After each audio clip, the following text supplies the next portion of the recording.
What's going on, guys? Welcome back to the Havoc Sports Podcast, episode 35. NFL season is done. We are on to basketball. And today, we're going to be looking at our picks for the top 10 current players, who we think are the top 10 current players in the league right now. Yeah, that's going for right now. I mean, it's not all time. Right now, it is who is performing at a good rate right now, and who is performing, whose team cannot win. It's almost like an MVP for the top 10 players, almost. So, we can kind of guess who the number one player here is. We're going to go through one, or we're going to go 10 through 1. I think we go 10 down. Because 10 down, I don't know. We could go through one. I feel like everybody's going to know, like, the top 4. Yeah, the 4, I mean, they've been broadcasting them for the past. Yeah. But after the 4, it's kind of sketchy on our list here. I say we just go from 10 all the way up to 1. Screw it, like a normal list. So for my 10, I have Jalen Brunson. He is just a pretty dominant guard. There's no... Yeah. I mean, he's been balling ever since Dallas on New York, and now he's got Cat, so he's balling even more. So he's averaging 26 points, 7 rebounds, or 7 assists, and shooting 49% from the field. So, I mean, he's all around pretty good player. Yeah, I think with Brunson, you started to see him kind of... Like, obviously, he was always good at Dallas, but he had that... He was cast into the shadows, if you will, behind Luka, and then traded to New York, who really wasn't seeing much success since Melo, and even then they weren't seeing much success. And all of a sudden, with pretty much just Jalen Brunson, this team's like a 4 seed in the East, which the East is a little weaker, but still a 4 seed in the East. And now you add Karl-Anthony Towns on top of that. Jalen Brunson, for his size, being small, he always finds a way to score. Yeah. And I think when you rank among the point guards, he is definitely a threat to be reckoned with. Yeah, he's definitely I'd say top 3 point guard in the league right now. I mean, yeah, I'd definitely call him a top 3 point guard in the league. For sure. I mean, he just has that ability to, at any point in time, take over a game. Yeah. And I think that's what a lot of teams lack, and why they're not so successful is a lot of teams don't have that player that, when it all comes down to it, can you take over a game and can you win the game? Because it's different if you're just taking over a game and a loss. Right. But if you can take over and have that impact enough to win games, I think that stands out. Take the final shot. He's taken the final shot and made it many a times. He's proven that he's a franchise winning player. You know what I mean? So yeah, and I mean, now he doesn't have to do so much, because with how we're saying, you probably said they're like, why is he at 10 on Harry's list? But with Karl-Anthony Towns being there, Jalen Brunson doesn't have to do it all as much now. And he's got OG Anunoby, you know. He's got Josh Hart. Yeah, he's got a lot of players around him that are like stars in their own roles. You know what I mean? So, but that's my number 10. Yeah, my number 10 is gonna probably get a little hate on this. I have Anthony Davis. Yeah. I think Anthony Davis, Lakers, was probably 6 to 7. He comes to Dallas. He hasn't obviously played bad at Dallas, but already seeing signs of injuries. Yeah. And before people come at me with Luka being hurt more than Anthony Davis, Luka's not even on my top 10 list.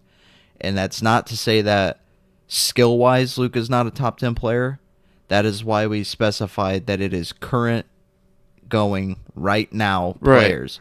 And Luka's been out for a while, so he's not going to make this list. Sorry.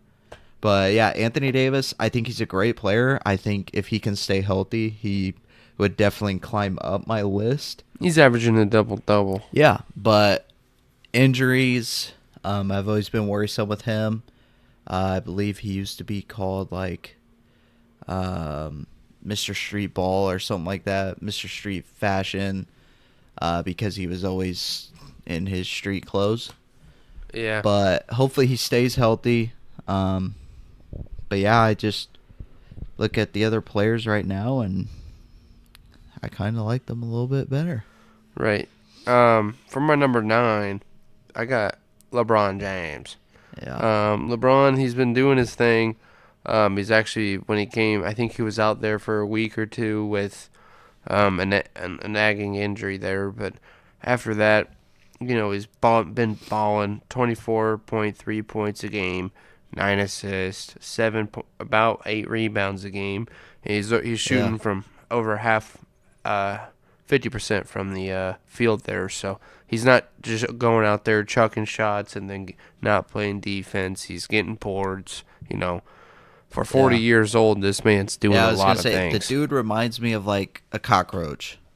Once it's in, it just doesn't go away. Right. Like, LeBron has been doing this for so long that he's 40 years old, and we're holding him to such a standard that it feels like 24 points is not good enough for LeBron James. Yeah, and the thing is even when he was back in his day, he wasn't averaging 9 assists and 7 and almost 8 rebounds. He's kind of switched his role to be I don't even know. Like a point facilitator. Yeah, like a facilitator that could also, like a point forward almost. Yeah. And that's the thing. LeBron has had almost like 2 Hall of Fame career types. You had the scoring LeBron, and on the back half now you have this point forward LeBron. So you're going from a do-it-all scoring standpoint to a literal do-it-all. Yeah. And again, he's 40 years old.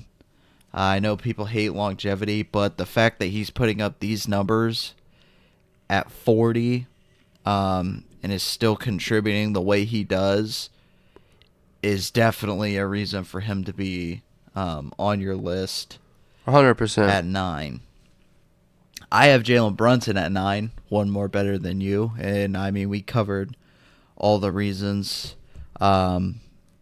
If Karl-Anthony Towns wasn't there, I could see Jalen Brunson being a top 5 player. But, yeah, I mean, he's doing it all. The Knicks are seeing success. He's just a big-time threat.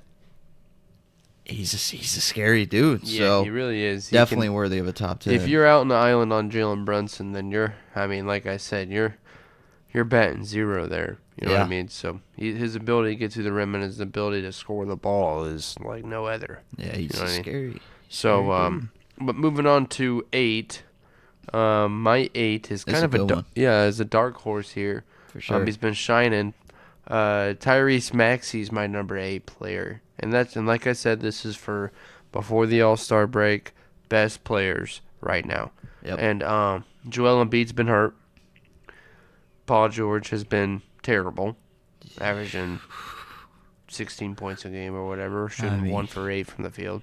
The only reason why the 76ers are close in any type of game is because of this guy right here. Yeah. He's got to put up 50 points for them to win. So just for him to be able to put, 27 points, 3 rebounds as a point guard, and 6 assists, not shooting the best, not shooting over 50, but when you're the only shot maker on your team and half your team or all your playmakers are hurt, you got to take the shots. Yeah. And so, but I think Tyrese Maxey being at 8, I mean, he's always been good, but this year has proven that he could be a superstar in my eyes. I was going to say, he's been doing this since rookie season, coming 6th man, but now finally, as bad as it is to say, everyone around him is hurt, and the spotlight is finally pinging off of Tyrese Maxey, and people are seeing that, hey, this guy can ball. Yeah. I think that if I'm the 76ers, I'm getting rid of Joel and I'm building around Tyrese Maxey. I think you put a couple pieces around Tyrese, and the 76ers, instead of being a play-in threat, could be a Eastern Conference championship threat. Yeah, and don't build around him as in give him washed wings or washed bigs. I mean, really spend your time Yeah. building the right players Well, and around he's him. young. Put young talent around him. Let him Right. build up. Yeah. If you're bad for a couple years, so what? Yep. Let the chemistry build. I mean, the guy's quick. He's smart, decisive. You hope to see the percentage go up a little bit, but I mean, 27 point. He's basically getting 28 points a game. Right. Nothing wrong with that. No, I think that's a good number 8. Yeah, my number 8, I put LeBron a step higher than you, basically for the reasons that this guy's impact for his team at his age is something that we have never seen. We've never seen a team so reliant on a 40-year-old player. Last person I think of is like Vince Carter. No team was that reliant on Vince Carter when he was at the end of his career. I think LeBron's going to leave, honestly, still probably having a couple years left that he could play and put up numbers like this. That's just how it's going to go. He's just so good. I think with Luka, give the chemistry a little time to build. But I think LeBron will get Luka on the right track, and it will probably be a good mentor to Luka going forward. But the guy's just playing phenomenal ball at his age. Especially at 40. But moving on to 7, I think, with LeBron, you still got that generation of LeBron's generation, and at 7, you still got the same type of baller that's been balling for the last 15 years, I got Kevin Durant. He's putting up 27 points, and you're starting to see kind of a trend in those older players going to the point forward, rebounding, type of gig there. Now you got KD averaging 6 rebounds. He's shooting way over 50% from the field. He's taking smart shots, and if I recalled right, he was averaging over a block a game as well. Yeah. So I mean, he's playing his role. He knows he's 7 foot. He's got to play defense in the paint. He's going to grab some boards. That's not how KD used to play in Golden State. And I feel like some of these kids, man, don't remember. Going back before the Warriors, Kevin Durant, some of these kids don't remember Oklahoma City Kevin Durant and what he used to do on OKC, and this is different. Right. A lot different, but yet he's still putting up 27 points a game. Yep. He's having a great year. I feel like the Suns are just kind of that team that's they're not doing quiet. too well. They're not doing too well. They're kind of faded to the back. Yeah. But even though they're playing maybe not great, Kevin Durant is. Yeah. It's not always about how a team plays, but if an individual player is trying his best, I mean, if you take Kevin Durant off this team, they're going to be terrible, even worse. Mm-hmm. So I think you can definitely make the claim for Kevin Durant in your top 10. You can make him. You can honestly probably try to make the claim to push him into the top 5. I agree. Yeah, with mine. And Colton, I'm gonna be honest with you here. I don't even see Kevin Durant in my top 10. Yeah, no, I had him as an honorable mention. Gotcha. No, I went, and this one some people may not like, but one thing that I definitely valued in this was team success. How good is your team doing? Because I'm going to be honest, stat padding and you're the 30th ranked team really doesn't matter that much. Right. So I looked at the top team in the East, the Cleveland Cavaliers, and who's at the front of that? Donovan Mitchell. And though the stats from a per-game stance might not jump off and wow you, he's got basically 24 points a game, 4 rebounds, and 4.8 assists, he's making those big-time momentum plays. Yeah. You're seeing the exciting dunks and stuff like that when you watch the games. And though those aren't a statistic, those have impact on how your team plays. Yep. And I think having Darius Garland back in form, not injured all the time. Yeah. Darius Garland's always been pretty good bowling in the regular season, but when it comes to postseason, that dude, he stinks. Yeah, he does. He's bad. So, I'm glad to see that they're putting on a performance. They're number one seed in the East. but I would we got to see something out of him in the playoffs. Yeah, for sure. I feel like Donovan Mitchell's always that's been the story of Donovan Mitchell. Show up in the playoffs, the rest of your team doesn't. Yep, Every that's exact. And he was. I saw it firsthand as a Celtics fan last year. It was Donovan Mitchell versus the world. Yeah. So it's just always been that way. I think it's a good number 7 for being the most successful team. Like you said, his numbers are kind of fatigued, but with now you have Daniil Hunter on your team. Yeah. And Darius Garland, Jared Allen, all those guys are going to take up some touches. So, moving on to 6 there, I got Anthony Davis. You had him at 10. Yep. I have him at 6. I think he's been a very valuable player and a very valuable asset to the Lakers team that we are going to be seeing here in the next couple, months or so after the All-Star break, of how valuable Anthony Davis's defense, rebounding, and scoring truly is to slow down the game like he does. And, putting up the points, the 25 points, 12 rebounds, and the shooting over 50% from the field. The Anthony Davis has always done these type of things, but this is a different type of Anthony Davis, I felt like, this year. I felt like he was a lot more aggressive with the ball. He was calling for the ball more. It's almost like he had a point to prove that he was back. Yeah, it's almost back to his championship run. Yeah, and it sucks to see him go down with that. I think it was a abdominal or something like that, abdominal issues or something like that. It sucks to see that happen. I would have loved to see him go to work with Kyrie and Klay Thompson and all those guys.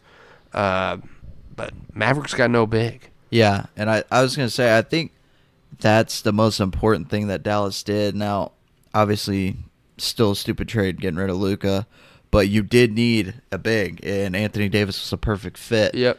If you could have kept Luka, I think this team would have been even better because you would have had that Anthony Davis-Luka matchup. I would have rather gotten rid of Kyrie, even though Kyrie's been playing great. But, you needed a big. You got a big. And now they're all hurt. Yeah, and now he's hurt. But if he comes back and plays like he has been playing this year, you can see him at the top of the next West. Couple years, you won the trade. Longevity, obviously not.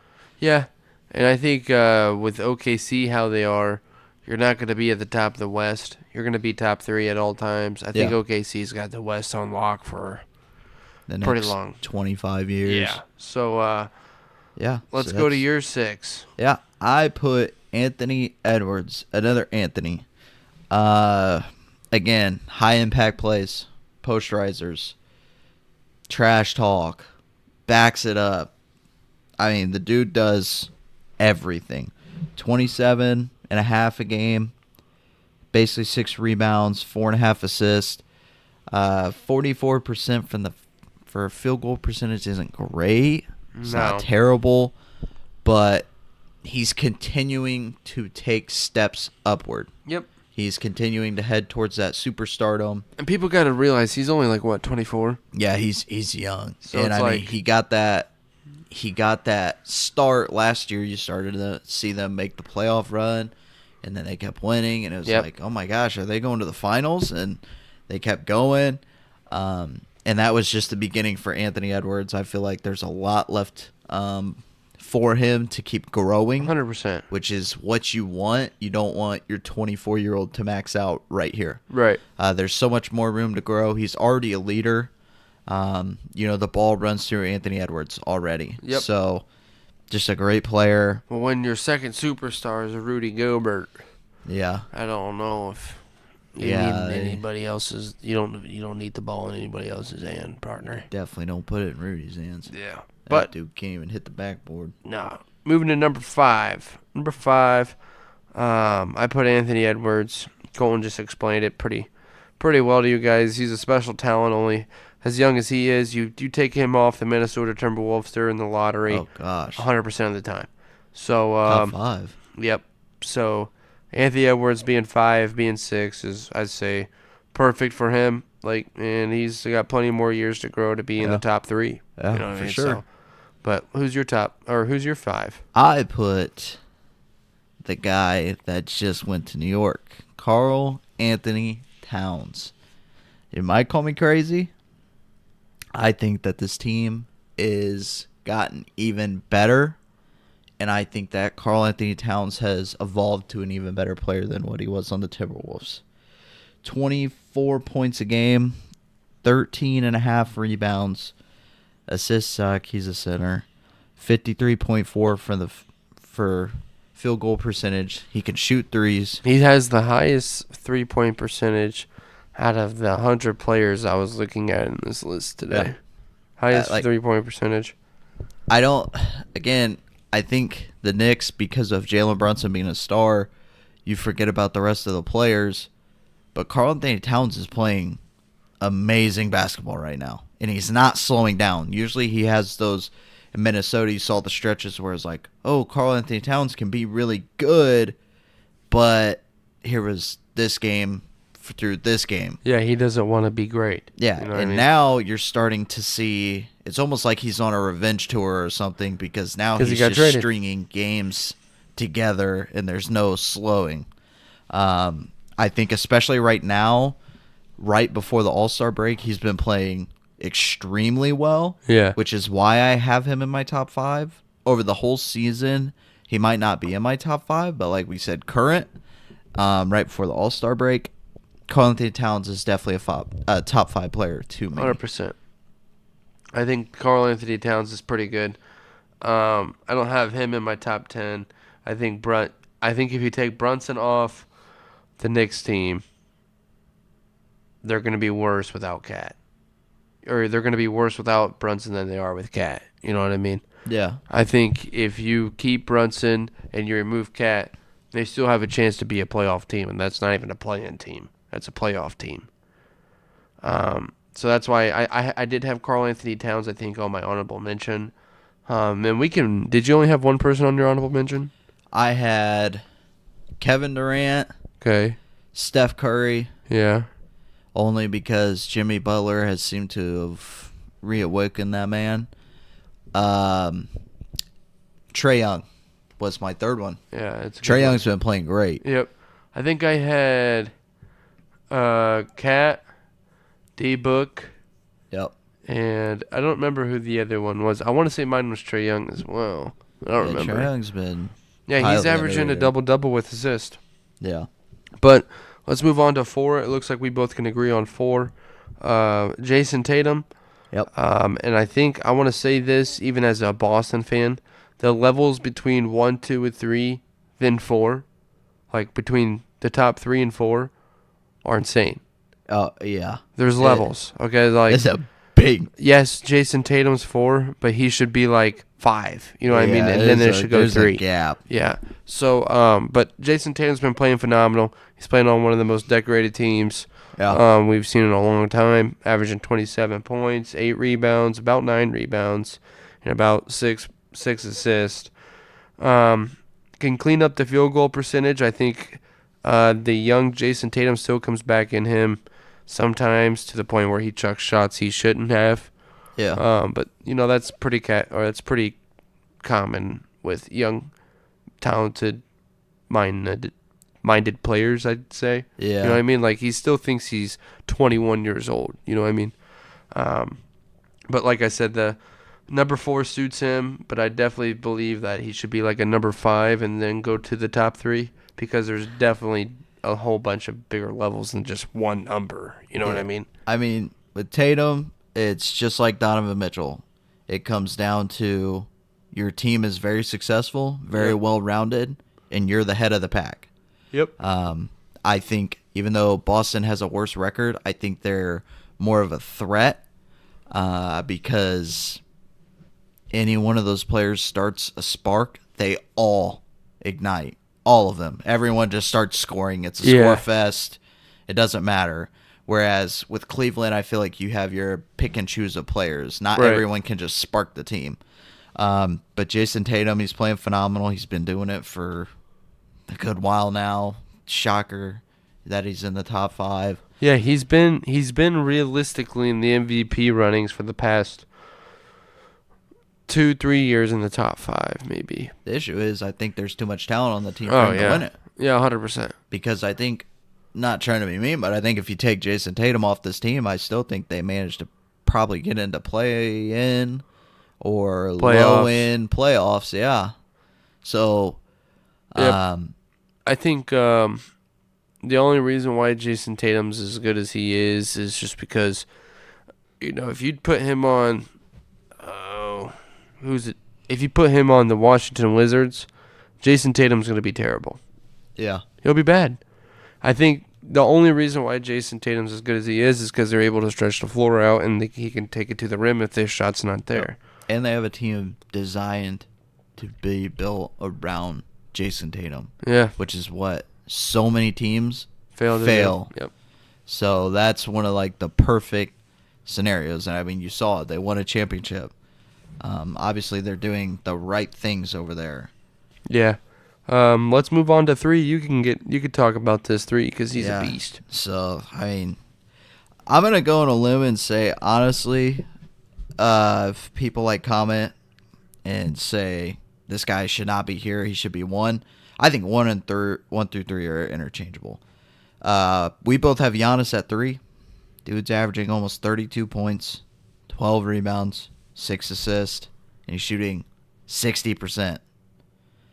I mean, the dude is doing everything while his team's not. He's not shooting from the 3-point line. Or free throws, but we're not going to talk about 18% from the 3-point line. Yeah. But the fact that he's able to get almost 32 points with no threes is pretty crazy. He's been doing this for, again, forever, just like Tatum. He's been doing it forever. His team success is, in my opinion, what puts him at 3. Obviously, I think if you take Giannis off this team, they are a dang near draft lottery pick. Yep.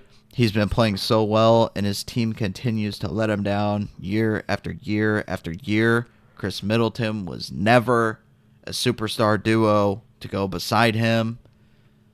Damian Lillard is, I'm sorry, washed. He's too old. He's doing all right this year, but you guys don't understand that he cannot.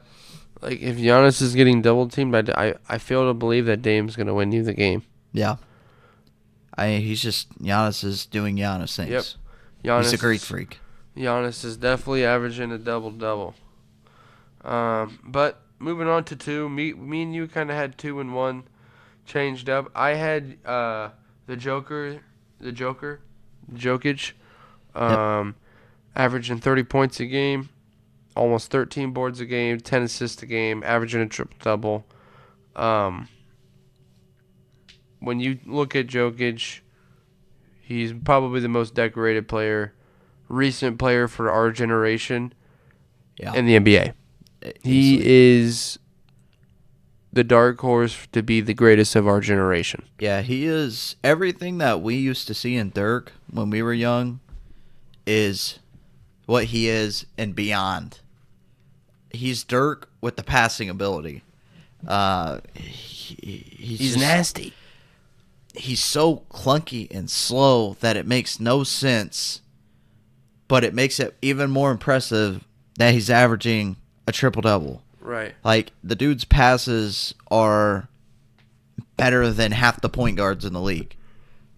He's just such a threat on the court that he takes up almost all eyes on the court of defenders, which allows him to hit his teammates for open shots. You see his ridiculous passing. That's why Jamal Murray had, what did he have the other day, 55? Yeah. He has one of the worst shooting forms I've ever seen in my life. He's but nasty. That thing is money. He's just so good. He's, I think people are tired of seeing the Joker as an MVP, but I'm sorry. He might win it. He's just doing it over and over and over. It's not even his full-time job. No. It's just, this guy doesn't like basketball. He didn't like going to the finals and winning it because he wanted to be on vacation. This is just a forced job to him at this point. Just gets the bills paid for him. Dude goes in and works. You can't hate on it. Yep. Yabba-dabba-doo. But moving on to your 2. Yeah. Shea, I don't know what more there is to say. This guy is... He can ISO anybody that's ever been in the NBA. Since he got moved from the Clippers to Oklahoma, this guy has been getting better and better and better. And, I mean, what more can you say about Kentucky players? I mean, dude, so talented. I mean, we named off like 3 of them, 4 of them. This guy's crazy. 32 and a half points, 5 rebounds, 6 assists. He's dipping into a little bit of everything. I believe he's number 1 in points per game. The team is super young, and for him to be able to have that control over a young team, because I feel like a lot of young teams starting out can kind of get out of control and everybody wants to score, but he's got them all understanding their roles and assignments on the team. Yeah, give him the ball. And he's leading them. Yep. He's hitting clutch shots. The only thing he's not yet to do is make a deep run in the playoffs. But I think that's going to change very soon. I mean, I don't see... It's got to. They're the number 1 team in the NBA right now. Yeah, with how he's playing, with how that team's playing. I can see them making the finals hopefully this year. Yeah, he's been so good for Oklahoma, and they had all those picks. This is another instance of a team that I feel like was built around Shea and was successfully built around Shea. They've just been so good. Him and Chet have paired very well together, and Shea just has that takeover factor to him. And they haven't even had Chet for over half the season or the whole season. No. So, to have him and hopefully have him for an extended, for the playoffs and everything, they could become one of the most dynamic teams we've seen. You know what I mean? Like, there's a lot of people that are sleeping on that team, and there's a lot of people sleeping on the Pistons. That's who my honorable mention was. It was Cade Cunningham. Yeah, he's been having a good been season. Cooking, bro. He's going to be that Paolo Banchero dark horse type of like, wow, this guy actually panned out to be a number 1 pick because he's doing that thing. It's just the Detroit Pistons. The Pistons are nasty. Dang. Dude, they're over 500 this year. I know. It's awful because we're But obviously, really close to him. At my number 1, I had Shea. Like Colton said, he explained it very well. He's the best ISO player that I've seen since James Harden. There's not much to really explain to... he's literally carried this franchise from being the worst franchise in the NBA to number 1 franchise in the NBA now. Yeah. So, that alone and averaging over 30 points a game, 32 points a game is just nuts. So, yeah, he's cooking. He's the number 1 guy in the NBA right now for me. And my number 1 is Tyler Hero. Crickets. You hear that? You hear those crickets? Yeah, no, that's not happening. He's not top 15. Yeah, I don't even know he's top 20 yet. Anyways, he's getting there. My number 1's the Joker. Yeah, there's no ifs and buts about it. I went into explaining. I said my reasons why. The fact that he's the slowest man on the court probably in NBA history and is putting up triple doubles and whooping on you every single night is the equivalent to a mailman walking up for a pickup basketball game and dropping off a whole team. Yeah, 100%. I mean, he is so nasty. I saw that 3-pointer he shot the other day where he was like in the corner and like the guy was just harassing him. He shoots it like Larry Bird. Yeah, he just hucks that thing over his head and flops it up there and it was so banks nasty. in. I don't understand. Yeah. But that's our top 10 of the NBA. That's according to the first half of this season. We haven't. That's literally all we're basing this off of. We kind of give you the stats of everybody, so you can see the stats that we're seeing. We didn't really go off of, all the 3-point percentage. It's just kind of your field goal percentage and the small little or the main stats that everybody looks at. Yep. But let us know who you think had the better top 10. There's a couple players in there that neither one of us had in the list. Like, for instance, Karl Anthony Towns wasn't in mine. And Kevin Durant? Yep, Kevin Durant wasn't in his. And Maxey wasn't in his. And so we'll see how that goes. But we appreciate the support. Like I said, give us some ideas. It's going to be a dry season here. Yeah, luckily we got when March hits, we're gonna have March Madness to talk about. Yep, and we're gonna have free agency football to talk about. Yep, and I'd say our mock number 1 would probably be towards the end of February before free agency, and then mock number 2 would be towards after free agency, and then mock number 3 would be right before the draft. Yeah, we want to do more mocks. We know people love mocks. I see them on YouTube all the time. If that's what people want, that's what we're gonna give them. Yeah, 100%, and I think that's something that we enjoy as well. Oh yeah, and we love doing our research on those college players that are going to be some NFL stars. But like we said, we appreciate all the support, guys. We will tune in next episode, and stay safe this weekend, and talk to you later. See you.